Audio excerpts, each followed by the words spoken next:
morning, everyone, and welcome to Recipe for Success. Success, easy for me to say. My name is Nancy Giacalone, and my very special guest today is Kristi Birkeland. For those of you joining us for the very first time, Recipe for Success came about because I love to cook. And I was in the kitchen one weekend working away, and I started thinking about how it became really apparent to me that there was always one key ingredient or technique that was critical to the outcome of whatever I was making. And the more I thought about it, I realized that's really true in life and business as well. So I decided to tie my love of food in with my love of business and my natural curiosity. And so, hence, we have Recipe for Success.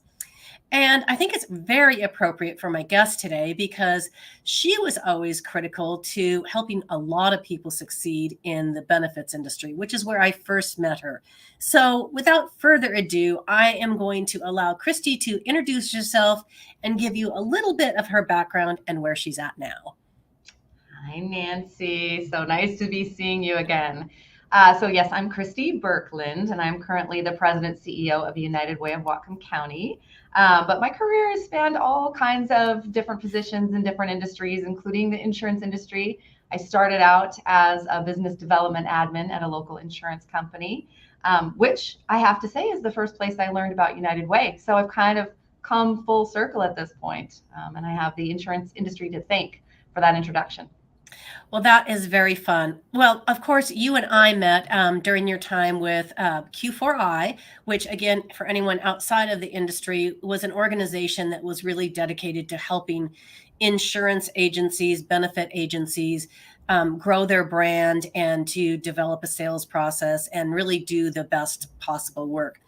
And Kristi was a little bit of the marketing guru when she was there. She helped a lot of people with their the look, their brand, their message. So it was it was a really cool position. And she was just somebody I just loved from the minute that I met her. So happy that we could be here now. But clearly that was a very different industry and focus. So how did you go from that to the United Way? That's a great question. I feel like in some ways my career has been just a series of opportunities. And I have this theory or mantra or just way of being that if an opportunity presents itself, you should seriously consider saying yes. So this opportunity to work for United Way presented itself, and I really love the nonprofit sector. I've been in and out of it throughout my career. And one thing I wanted to mention, Nancy, that you posted recently was a story about your son, Nick, and how a client called a woman who had just lost her husband and she'd never needed insurance, how to have her own benefits before, and how he spent an hour on the phone with her. And that is the kind of stuff I realize every business has the power to do good in their own way. But coming back to United Way, I just get to do that on such a big level. There's so many businesses and organizations and nonprofits in this county that I get to work with and try to harness all of our abilities, our collective abilities to do good. And that is just really exciting to me. So that is one of the reasons I came back to the sector. I love it. It's really one of the reasons that I'm in the industry I'm in. People say, well, why are you in it? I'm like, because I get to help people. Yeah. I mean, bottom line, because I get to help people. And it may not look like it on the outside, but I know that the work that we do impacts people's lives every day, sometimes in ways that we can describe in a story like that, but just so broadly. So before we move on, I do have to give a couple shout outs because you might not have seen it, but Sharon Tiger said, hi, Kristi. Callie Ortega said she helped me and my team. Kristi is great, which we all agree. And then Judy Turner, my mother, said, good morning. So anyway, I wanted to be sure and share all that. And again, I hate to have to do this again, second week in a row, to apologize to my audience, but clearly the cough situation is not completely gone. Working on it. I will try to hit mute before I have a little attack, but sometimes they slip past me. So I think everybody's familiar with United Way, but probably they don't have a thorough understanding of what all you do and all the many different ways that United Way helps communities. So can you tell us a little bit about that? Yeah, I'd love to. So I do run into that a lot where people are like, oh, United Way, and they have familiarity with the name and the branding, but not really a deep understanding of what United Ways do. And I want to just preface by saying we are a worldwide organization, and nationally there are about 1,200 United Ways. We all work regionally within our own areas. Typically it's by county. So United Way of Whatcom County, we just work exclusively in our Sure. county. And it's really nice because we have the flexibility to address the specific problems and issues that are affecting us most here. So each county is going to be doing something slightly different based on what their needs are. But one of the things we do is we act as a community fundraiser. So a lot of the nonprofits that we support through our grant dollars don't have the staff, the capacity, the time, the resources to go out and do a bunch of fundraising themselves. They're too busy in the work, helping people. So by us being able to go out and raise money on a large scale in the community, we're able to take a little bit of that burden off of the local nonprofits that we support and fund. The second thing we do is offer businesses and individuals an avenue, a way to live out their values by engaging in corporate philanthropy. So we work with all kinds of workplaces, and we typically do employee giving campaigns within those workplaces. So that's where I mentioned that's where I learned about United Way for the first time, is through an employee giving campaign at work. And it's basically a fun way to get employees together and management together, everyone on the same page behind something good. And we educate people on the issues in our community, how they can get involved, and how they can help. And then one of the other aspects that people love about United Way, if they're aware, is our vetting process. So we collect all this money from the community. It goes into a pile, right? And it makes a big difference because everyone's dollars are piling on top of everyone Sure. else's. And then we grant out some pretty big checks to local nonprofits. But we also, in that process, are vetting the nonprofits, and we're making sure they align with our community values and goals and issues. And they have to apply every year. And we say, okay, what do you need the money for? What problem are you solving? And how are you spending those dollars? And then so people who are giving can feel really good that we're stretching their dollars as far as possible. Well, that makes a lot of sense because I know that sometimes it can be really overwhelming. You want to help a certain cause, but you're not really sure what's the quality of the organization. Am I really giving my money someplace that's going to use it, or is it a scam that just looks good? So it can be a little bit overwhelming. I also like the idea with United Way as far as the see again, brain fog. Business philanthropic. I can't even talk this morning. Anyway, we know what I'm saying. We have business giving campaigns and an opportunity to focus on doing good for our community at a time when there's not a crisis. Because I think a lot of times we only respond in crisis. Oh, I want to help, which we don't want to change that. But there's quiet crises going on all the time that we're not responding to. And I think that that's a wonderful opportunity to do really good things. Mm-hmm. I'm going to take that phrase from you. I like that, quiet crisis. It's true. There are so many things that I didn't know about until I got involved with this work. And I've been involved with this work for a long time as a volunteer and as a donor, and as different seats in the organization that I've filled over the years. But learning about what is going on in our community, what issues people are facing, and then also what solutions are out there, Right. it's so uplifting. I love that. Okay, so we know you have a talent for marketing and communication. I would have to think that that is actually a pretty big asset in what you're doing now in really getting that messaging out about what United Way does and the ways that it can help to get businesses, people excited. How do you tie that all together? Yeah, well, actually, I just stepped into this CE role from the marketing and communications role. So I used to have the office on the other side of the wall. But yeah, imagine that you're going out and asking people to give you money, money that they worked really hard for, and money that they may or may not, have a lot of. And so you have to communicate in a way, A, that inspires people, and B, that speaks to different types of people, because some people are all about the data, like show me the issue, who's suffering, show me how many people my dollars are helping, and show me exactly how.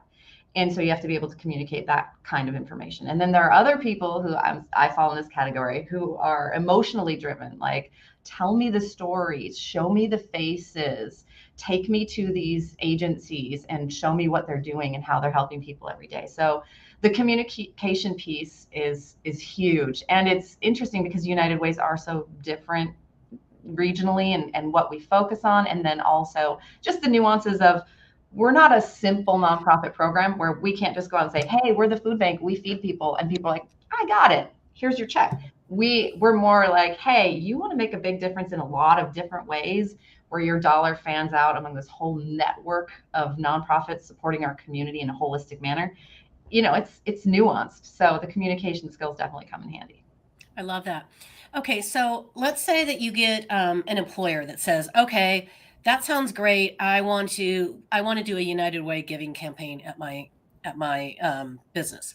Mm-hmm. Getting the employees engaged is a lot different than getting an employer engaged. So same thing happens in benefits. So I totally understand it. So how do you take that next step? How do you drill down to get the employees engaged as well?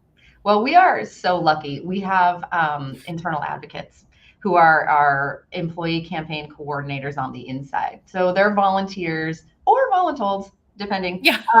But once we meet with them and chat with them and bring them in, show them a little bit of the magic, a little bit of the Kool-Aid, they are our best advocates. So one of the things that we do is come up with all kinds of tools and information and education that they can share with their teams. So it's usually the upper management will come in first and buy in, and then there's another layer of volunteers that we work with. And then also before COVID, we did a lot of visiting of workplaces and presentations, and we would bring those partner agencies along that we fund and have them tell their stories. So it was a lot of in-person education. And since COVID, we've moved a lot of that online. So we have done some of these kinds of meetings. We've also done a lot of video. We've done a lot of assets, different marketing assets and collateral that we can share with people and try to keep them engaged. But we have help. We do not do it alone. No one does. We like to think we do sometimes, but it's a rare organization, business, or anything that does it all on your own. Well, can I just add one thing to that too? One of Absolutely. the things that's really nice about United Way, because times are tough, times are divided, and that divide extends politically, it extends at work, maybe management versus workers, Mm-hmm. et cetera, et cetera. But if we come in with things that we all agree on, like no child should be sleeping outside, no parent should wonder how they're going to feed their family. We come in with things that we're all united on. And so it's kind of a nice break to have something that everyone can agree on, right? Hence, United Way. The name makes perfect sense, doesn't it? So you did bring up the pandemic, and so I do want to actually address that. How did the pandemic affect corporate giving, the ability to engage, to keep the support up for the nonprofits during that time? Did you see an impact? Has it come back? Just kind of walk me through that a little bit. Yeah, so it was really interesting. Some giving shot up. Corporate giving initially, when the pandemic hit, was very generous. There were a lot of people, this really touched my heart. The stimulus checks would come out and we would get donations in the exact same amount that coincided. So a lot of people who were doing well and felt thankful and lucky were giving their stimulus checks, which was amazing. And another reason I love this job. But giving went up overall in 2020, but as the pandemic went on and, everyone just got worn out, things are still stressful. They are. And especially in workplaces, employee counts are down, people are working remotely. People are having a hard time, even if one person still has their job, maybe someone else in the family lost theirs. So initially there was a bump in both giving and in need, like the agencies Sure. that we support were all saying, oh my gosh, the needs have exploded. And we have to figure out how to transform our programs so that we can serve people with these new social distancing and other requirements. So the need was huge, the giving was huge, and then the giving tapered off and in some cases even went down, but the needs are still there. So it is a really interesting dynamic. But we were able to benefit from a large matching opportunity through the Seattle Foundation with their All in Washington work. And so Mr. Jeff Bezos himself wrote us a check last year. Yeah, so that was great. That really helped us out. And I have been surprised, actually, this year has been pretty steady considering, because I know what families are going through and what people are struggling with. But we've been doing pretty well. So we're just now in the process where we've made those grant decisions about how much support we get to give our local nonprofits. And we were able to write some big checks again this year. So I'm really excited about that. That's very cool. Well, you and I are both in the state of Washington, although I think we're separated by 3 counties. Anyway, she's further north than I am. And so this question I'll ask you, and you can answer it specific to your county, because I think it's not going to be that dissimilar across counties or even nationally. But what do you see? Trying not to cough. What do you see as the top 3 pressing issues in our community right now? Oh, yeah. And I'm curious to know if everyone's seeing this, but I'm guessing, like you said, it's probably across the board. One of the things we've seen a huge increase in need is basic needs. So food, clothing, shelter, just the basics. Like, people don't even have shoes. I mean, it's the programs that we support across the board. So, for example, we support a program that helps first generation students apply for college and post high school education and programs, and helps them get that in that career mindset, and just at-risk students in general, which is a fantastic program. We love it. They are having to also provide these students with basic needs. We support a youth mental health program. They are also finding that people are coming to them with just these basic needs requests. So basic needs has gone through the roof. I mentioned youth mental health. That's another area that's been huge. Mental health for everyone. The pandemic has been hard on everyone, but youth specifically, youth mental health is a really big issue right now. And I'm really excited because one of the things we were able to do last year is give a grant to Compass Health, which is a local organization that helps with obviously all kinds of mental health services. But they were trying to launch a youth mental health program remotely so that they could reach more kids during the pandemic. Right. And they hadn't done this before, and we were able to give them a grant, and they bought the technology, and they figured out how to get in almost every school district. And they're currently working with over 400 kids and improving their. You're giving me goosebumps. I know. That's so cool. I am, the stories we hear from these agencies about what they're able to do with not a huge amount of money, but enough money to get them going on these programs. So that was super exciting. And then the third thing I would say is childcare. Childcare is huge right now. There aren't enough spots. And when there are, it's so expensive. It's higher than most people's rent or mortgage or any other expense. What we know from our data is that the childcare is the largest household expense for families with children in our community. It tops anything else. So childcare we're in crisis mode here. We're technically a childcare desert, which means we've got way more kids than we have childcare spots. So that's one of the areas we've been working into. Now that I'm so glad you brought that up, because it's not something I would have thought about, because I'm so past that point in my life where it's not impacting me at this particular moment. But I do know that, again, even during the pandemic, when so many childcare facilities shut down because people were working at home and didn't need et cetera, and it hasn't bounced back. So it is crazy. And the cost of it is tremendous. I mean, it is a juggling act for families. Do I work? Do I take, how do I balance all of this out? So it's unfortunate we find ourselves in that situation. And I'm glad to see that. Of course, you guys are addressing it. Yeah, I was going to visit a not so fun fact. We have fun facts and we have not so fun facts. This is a not so fun one. We have a university in this town. We're a university town. And the cost of childcare is greater than the cost of tuition in our town. So what, because I don't know, what is about the average cost to care for one child on, let's say, a 40-hour week? Do you know? Yeah, it's somewhere, well, depending on the type of childcare. Sure. So there's at-home childcare, there's licensed childcare, there's, certified childcare. It's between, I would say, $800 and $1,500, depending on the type of per child. Yikes! Yikes! That is a lot of money. Okay, so we are going to circle back to your days in the employee benefits industry.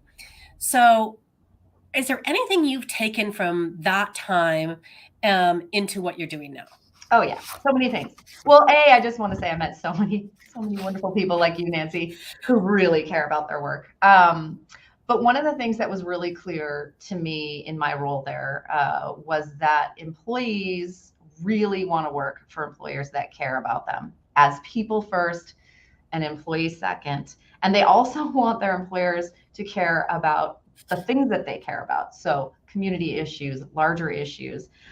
So that was one of the things I kind of took away from that. Employee benefits is one way to show that you care about your employees, but also giving back and taking a stand on issues is another way to show that you care about the same things or issues that are important to them. The other thing I take away from that time is just remembering that behind every data point is a person, Yes. so behind every high deductible plan or copay, there's a person who A, is going through something, obviously, and B, doesn't know whether or not they can afford to be healthy.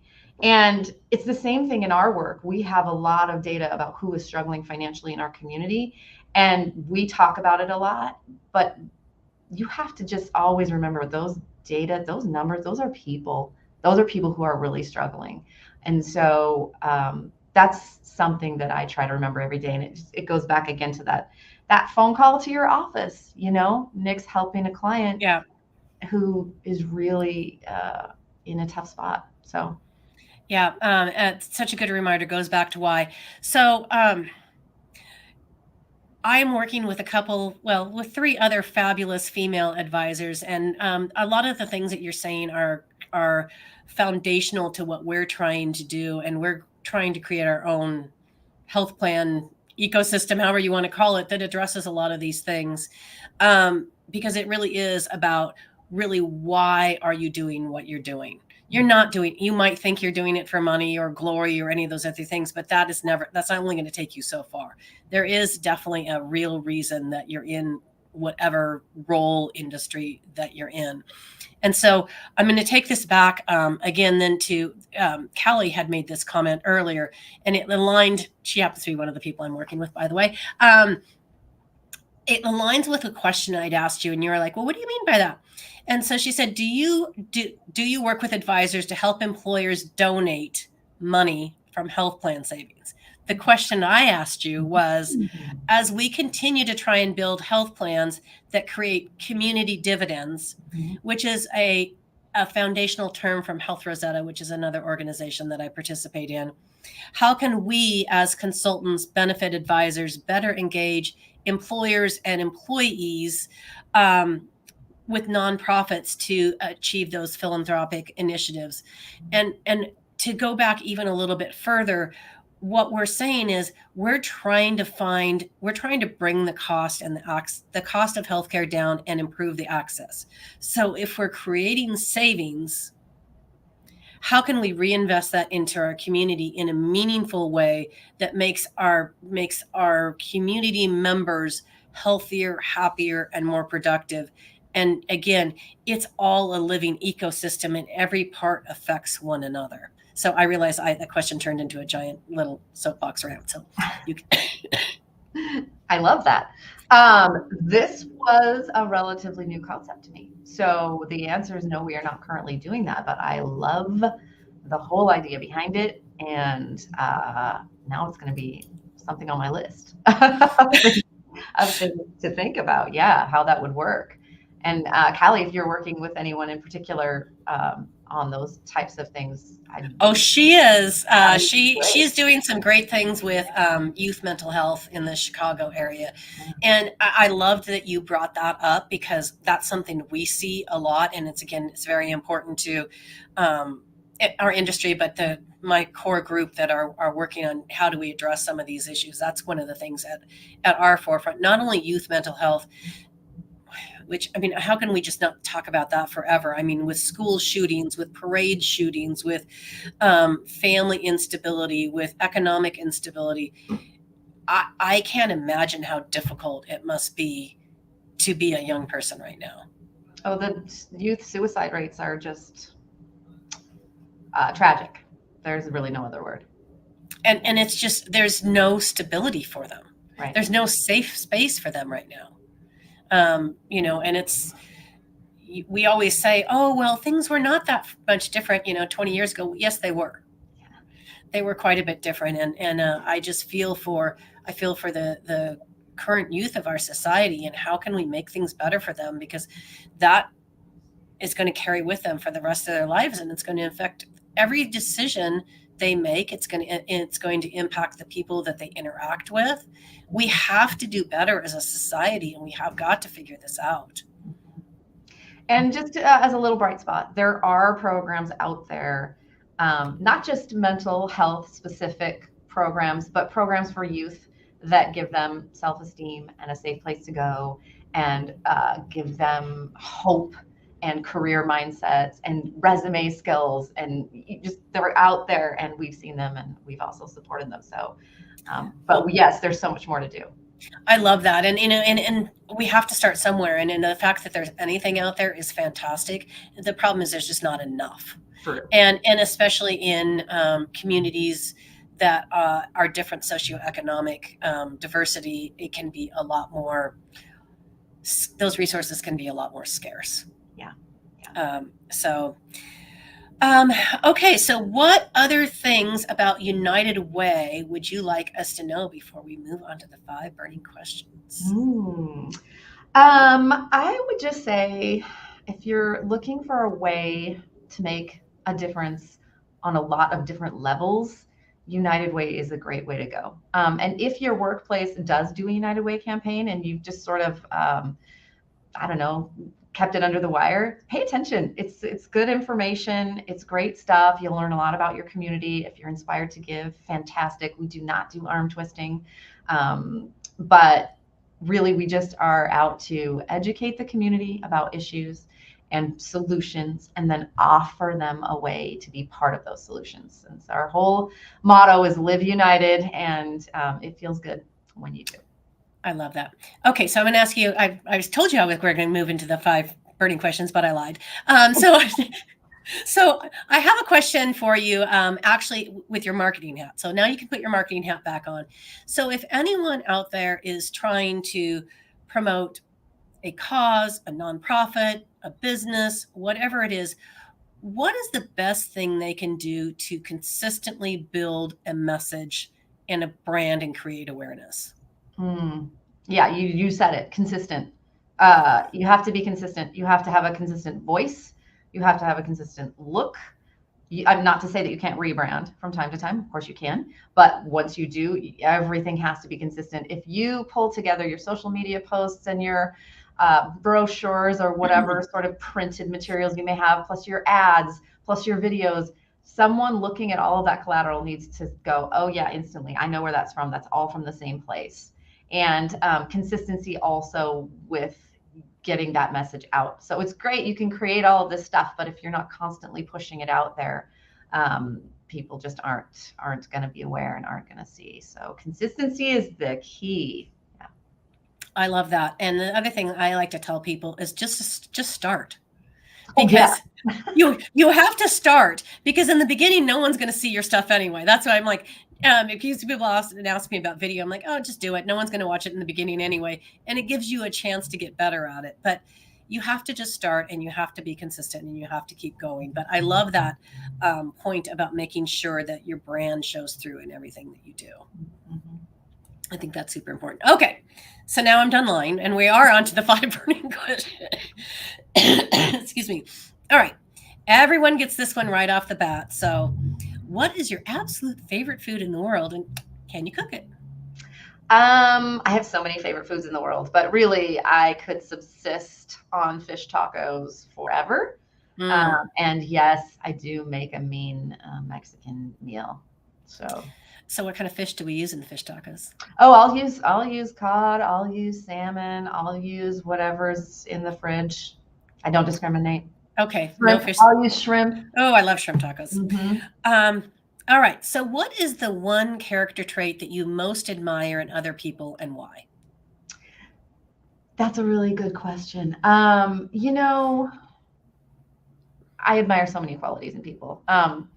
Kindness being one of them, but resilience is a character trait and a concept in general that fascinates me. People who just keep getting back up when they have been faced with all of these situations in life and they just keep going. I don't know if you listen to Sharon Tiger's podcast, Let's Not Talk About It. Yes. That podcast is riveting. And to hear stories of people who have been through the things that they've been through, and I see it every day in this work, and they're not just surviving, they're shining.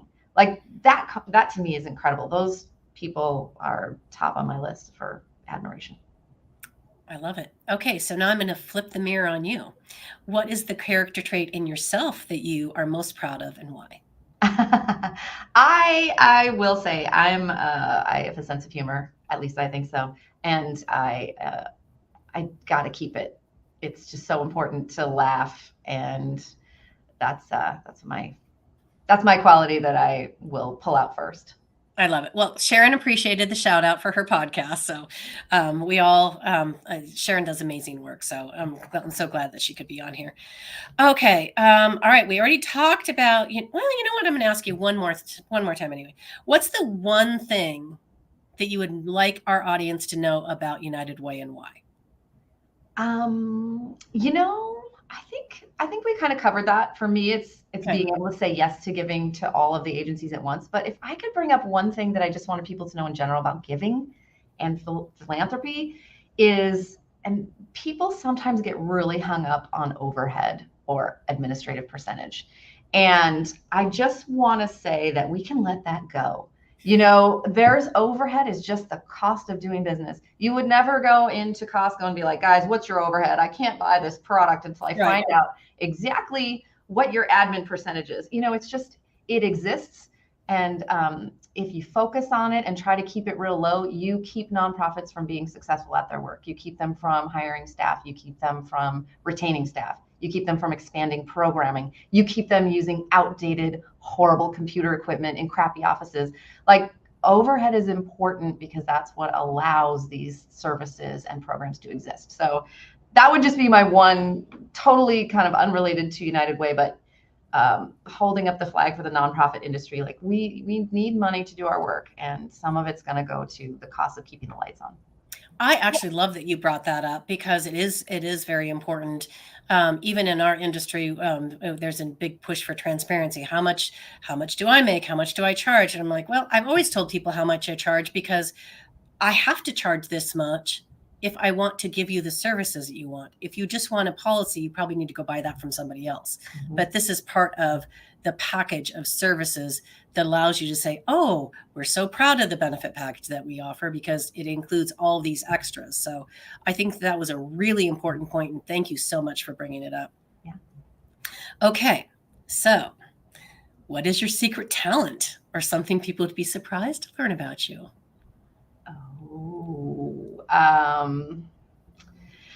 Secrets. Well, I will say that during lockdown, I went through a phase where I decided I was going to write a country song, and then I wrote 7 country songs in a week. And then I was like, well, okay, did that.